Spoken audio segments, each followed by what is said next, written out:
ਪਿਆਰੇ ਦਰਸ਼ਕੋ, ਨਵਾਂ ਪੰਜਾਬ ਚੈਨਲ ਦੇ ਵਿਚਾਰ ਚਰਚਾ ਪ੍ਰੋਗਰਾਮ 'ਚ ਤੁਹਾਡਾ ਨਿੱਘਾ ਸਵਾਗਤ ਹੈ। ਇਸ ਪ੍ਰੋਗਰਾਮ ਦੇ ਵਿੱਚ ਮੇਰੇ ਨਾਲ ਸੀਨੀਅਰ ਪੱਤਰਕਾਰ ਬਲਵੰਤ ਤਕਸ਼ਕ ਹਨ, ਜਿਨ੍ਹਾਂ ਦੀ ਹਰਿਆਣੇ ਦੀ ਰਾਜਨੀਤੀ ਤੇ ਬਹੁਤ ਨੇੜਿਓਂ ਪਕੜ ਹੈ, ਡੂੰਘੀ ਪਕੜ ਹੈ।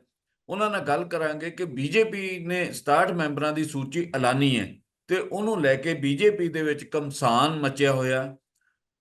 67 ਦੇ ਵਿੱਚ 29 ਸੀਟਾਂ ਦੇ ਉੱਪਰ ਬਗਾਵਤ ਦਾ ਸਾਹਮਣਾ ਕਰਨਾ ਪੈ ਰਿਹਾ ਤੇ ਪਾਰਟੀ ਹਾਈ ਕਮਾਂਡ ਦਾ ਲੱਗਦਾ ਹੈ ਕਿ ਪਹਿਲਾਂ ਵਾਲਾ ਜਿਹੜਾ ਉਹ ਦਬਦਬਾ ਨਹੀਂ ਰਿਹਾ।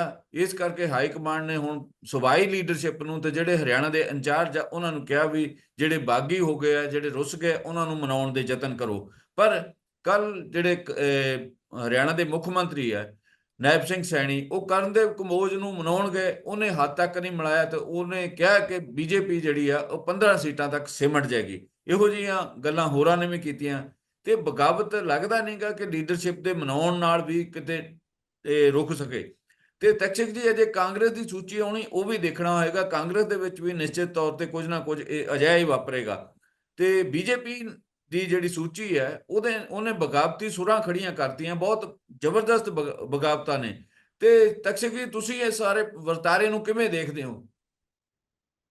मैं तो जम्मू साहब आपको ये कहूंगा कि हाँ जी। भारतीय जनता पार्टी ने जब नायब सिंह सैनी साहब को मुख्यमंत्री बनाया था तो हरियाणा में एक उम्मीद जगाई थी पार्टी ने कि हम पिछड़े वर्ग के मैक्सिमम मतदाताओं को भाजपा की पेटी का बटन दबाने के लिए तैयार कर लेंगे और बैकवर्ड क्लास जो है पूरी तरह भाजपा के साथ लगेगी, स्वर्ण जाति के मतदाता उनके साथ हैं और हम फिर तीसरी बार सरकार बना लेंगे।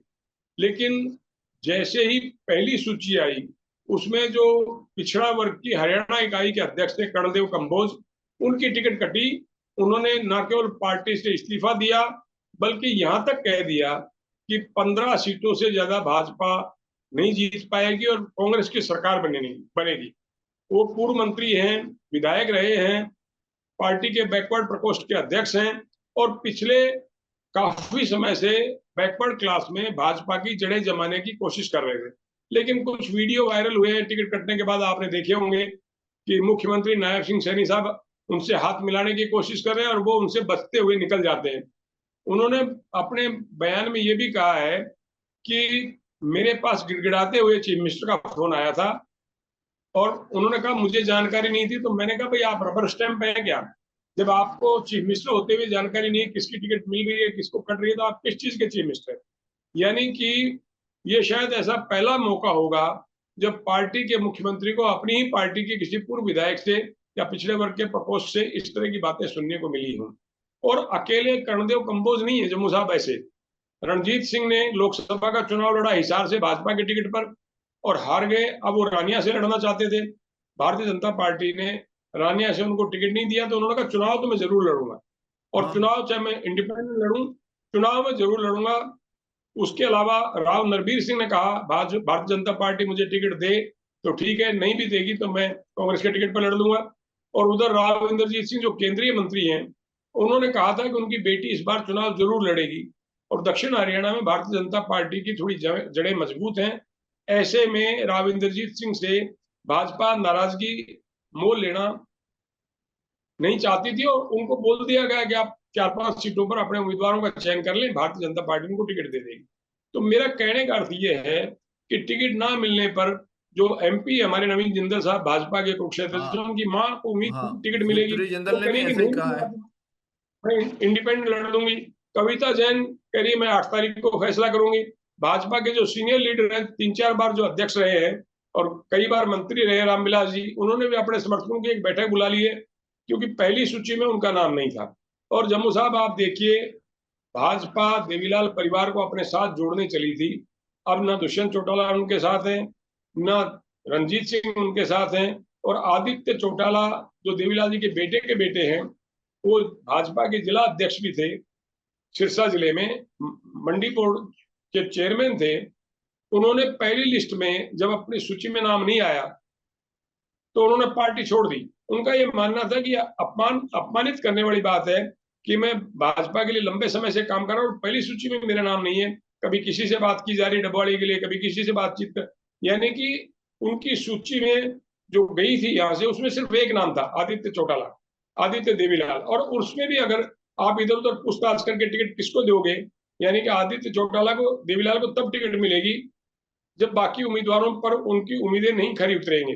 तो आखिर में अगर टिकट देने का मतलब ये है कि भाई कोई नहीं मिला तो चलो आप ले लो, तो उन्होंने कहा ये अपमानित करने वाली बात है, उन्होंने भी पार्टी छोड़ दी।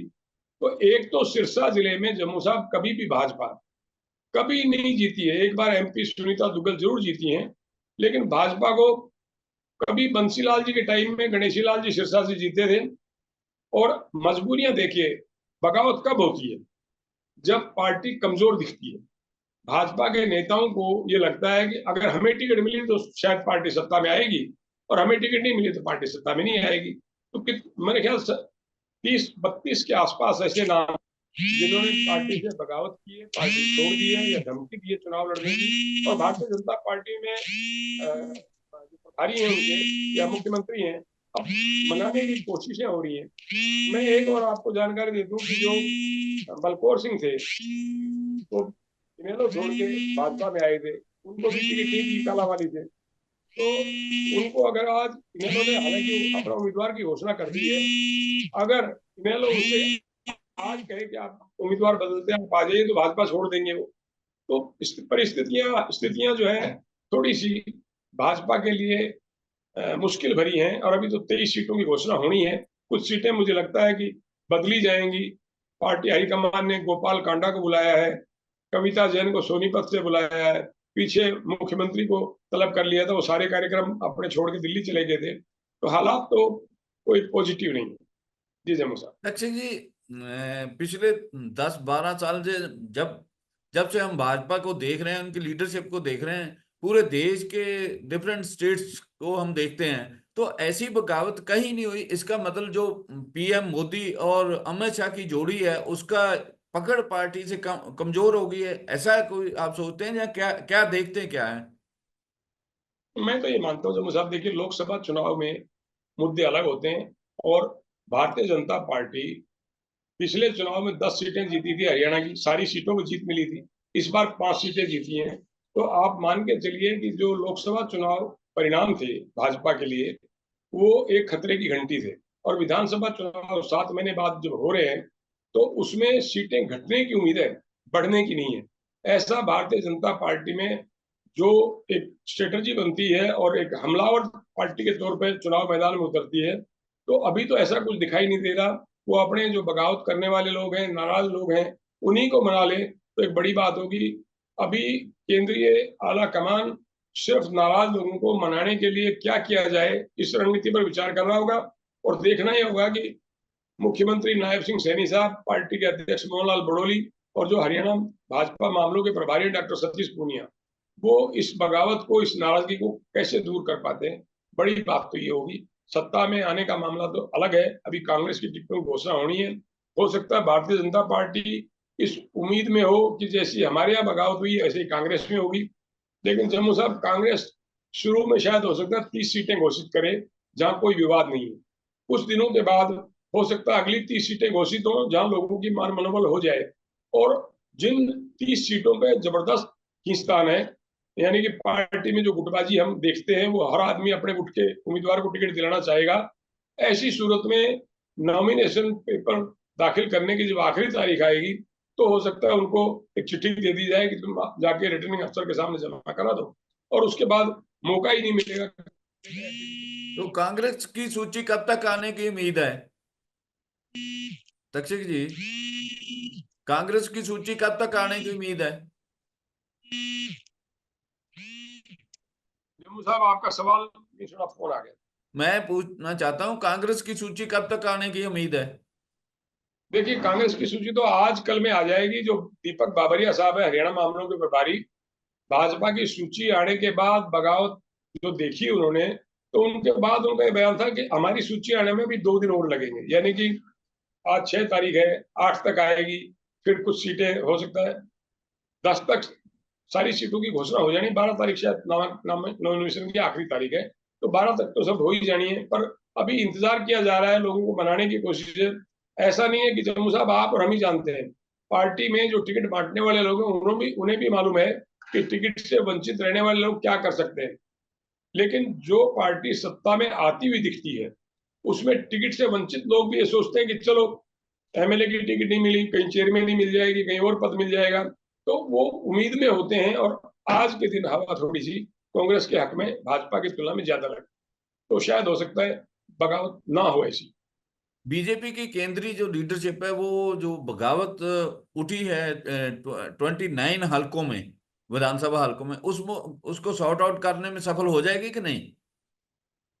देखिए, एक तो आपको मालूम ही है, लक्ष्मण नापा जो विधायक थे हाँ, रतिया से, उन्होंने तो वो पार्टी छोड़ दी पार्टी है। सुबह ही वो दिल्ली पहुंच गए, 10-20-22 गांवों के सरपंचों को अपने साथ ले गए और बड़ी तादाद में उन्होंने कांग्रेस ज्वाइन कर ली। हाँ जी। तो अगर तो रतिया से नापा को कांग्रेस टिकट देती है तो वो अच्छे से लड़ेंगे, नहीं भी देती है तो उनका मकसद, सुनीता दुग्गल जो उनकी टिकट कटवा के मैदान में उतरी है भाजपा की उम्मीदवार, उनको चुनाव हरवाने की ज्यादा कोशिश होगी। बशर्ते उनको मिलेगी तो जीतने के लिए लड़ेंगे, वरना तो सुनीता दुग्गल को हरवाने के लिए वो मैदान में कांग्रेस उम्मीदवार के साथ जुट जाएंगे। और ज्यादातर कॉन्स्टिट्यूंसियों में जहां जहां उम्मीद के मुताबिक जिन पार्टी नेताओं को, पूर्व मंत्रियों को, पूर्व विधायकों को टिकट नहीं मिली है, आप मानिए वो प्रत्यक्ष अप्रत्यक्ष तौर पर कांग्रेस की मदद करते हुए दिखाई देंगे चुनाव। उनका मकसद सिर्फ भाजपा के उम्मीदवार को हराना। तो एक दो प्रोमिनेंट प्लेयर हैं, फोगाट और बजरंग पूनिया, वो दोनों आज कांग्रेस में शामिल हो रहे हैं। क्या देखते हैं उनको भी? कोई टिकट वो भी चोन लड़ेंगे? क्या करेंगे वो? देखो जम्मू साहब, ऐसा है कि उसने रेलवे की नौकरी से आज इस्तीफा दे दिया है, विनेश फोगाट ने। तो आप मान के चलिए उनकी तो टिकट पक्की है। और दोनों के बजाय मेरे पास जो खबर है वो विनेश फोगाट को ही टिकट मिलने की है। बजरंग पुनिया साहब चुनाव नहीं लड़ेंगे, वो उनकी मदद करेंगे। और ये सवाल अक्सर पूछा जाता है कि पहलवान राजनीति में जीतते नहीं है। जैसे पुलिस अधिकारी कोई खड़ा हो जाए तो इक्का दुक्का कोई जीतता है, बाकी तो आमतौर पर अधिकारी हारते हैं चुनाव, क्योंकि 58 साल की नौकरी, 60 साल की नौकरी तक पब्लिक से उनका कोई वास्ता नहीं होता, और अपने रसूख के दम पे टिकट ले आते हैं, खड़े हो जाते हैं, हार भी जाते हैं। हरियाणा में भाजपा के टिकट पर 3 खिलाड़ी पिछले चुनाव में मैदान में उतरे थे। योगेश्वर दत्त, उनको फिर बाई इलेक्शन में टिकट मिली, वो दोनों चुनाव हारे। और जो फोगाट थी लड़की बबीता, उनको भी टिकट मिली, वो तीसरे नंबर पे आई थी। एक खिलाड़ी जो हमारे हॉकी टीम के कप्तान थे, संदीप सिंह, वो हाँ। चुनाव जीते, मंत्री बने। और आगे की कहानी आपको पता है, कैसे जूनियर कोच यौन शोषण में फंसे, उनका महकमा बदला गया और अब की बार टिकट भी काट दी गई। तो कांग्रेस के टिकट पर विनेश फोगाट चुनाव लड़ेंगी। और मैं मानता हूं कि भावनाएं जिस उम्मीदवार के साथ होती हैं उसको चुनाव में सफलता निश्चित तौर पर मिलती है। और आज न केवल हरियाणा की बल्कि देश के लोगों की भावनाएं भी विनेश फोगाट के साथ हैं, क्योंकि उन्होंने एक दिन में 3 कुश्तियां जीती और फाइनल में उनको खेलने से रोक दिया गया। दूसरी बात यह है कि जो बाडना क्षेत्र से अगर वो चुनाव लड़ती हैं तो जम्मू साहब वहां से धर्मवीर जो सांसद है मौजूदा भिवानी महेंद्रगढ़ सीट से, वो भी बाडना सीट से विधायक भी रह चुके हैं। लेकिन इस चुनाव में बाडरा से भारतीय जनता पार्टी को कांग्रेस के मुकाबले हार का मुंह देखना पड़ा था। और तीसरी बात यह है कि हरियाणा के लोग ये कम सोचते हैं कि जिताना किसको है, वो ये इस बात पे ज्यादा वोट देते हैं कि हराना किसको है। तो भारतीय जनता पार्टी जाट समुदाय के निशाने पर है। किसान, जवान और पहलवान तीनों ही भारतीय जनता पार्टी से नाराज दिखाई देते हैं। तो ऐसी सूरत में विनेश फोगाट को अगर टिकट मिलती है तो मैं मानता हूं कि वो चुनाव जीतना बहुत आसान होगा उनके लिए। आप समझते हैं कि किसान, जवान और पहलवान करिश्मा करेंगे हरियाणा के इलेक्शन में? निश्चित तौर पर देखिए, मैं ये मानता हूं कि दक्षिण हरियाणा जो जिसमें राव इंद्रजीत सिंह का दबदबा है, वहां से दोनों बार भारतीय जनता पार्टी को अच्छी सीटें मिली। और 2 बार हरियाणा में भाजपा की सरकार बनाने में दक्षिण हरियाणा का सबसे अहम योगदान था। लेकिन केंद्र सरकार ने जो अग्निवीर योजना लागू की, तो दक्षिण हरियाणा के बहुत सारे लोग सुबह 4 बजे उठकर सड़कों पर दौड़ लगाते हैं ताकि फिटनेस के आधार पर वो फौज में भर्ती हो जाए। लेकिन ये 4-5 साल की जो नौकरी का इन्होंने प्रावधान किया है, पेंशन का कोई प्रावधान नहीं है। ऐसी सूरत में दक्षिण हरियाणा का जो यादव बहुल समाज है उसमें भी नाराजगी है कि केंद्र सरकार ने हमारे दम पे सरकार बनाई हरियाणा में, और हमें लाभ लेने के बजाय ऐसी स्थिति में ला दिया कि इस नौकरी में जाने का अब उनका मन नहीं है। मजबूरी अलग चीज है, लेकिन वो इस फैसले से खुश नहीं है। अगर राव इंद्रजीत सिंह मन से भाजपा की मदद करते हैं, जो कि अब करेंगे क्योंकि उनकी बेटी को टिकट मिल गया है, तो भी पहले जैसा उत्साह भाजपा के प्रति दक्षिण हरियाणा में नहीं होगा। और बाकी जो जाट बेल्ट है, चाहे वो सोनीपत हो, झज्जर हो, हरियाणा, रोहतक हो, भिवानी हो, हिसार हो, सिरसा हो, वहां भाजपा के लिए बड़ी मुश्किलें हैं दोनों साथ। तो आप समझते हैं कि जो एंटी इनकम्बेंसी फैक्टर है वो काफी बड़े पैमाने पर वर्क करेगा।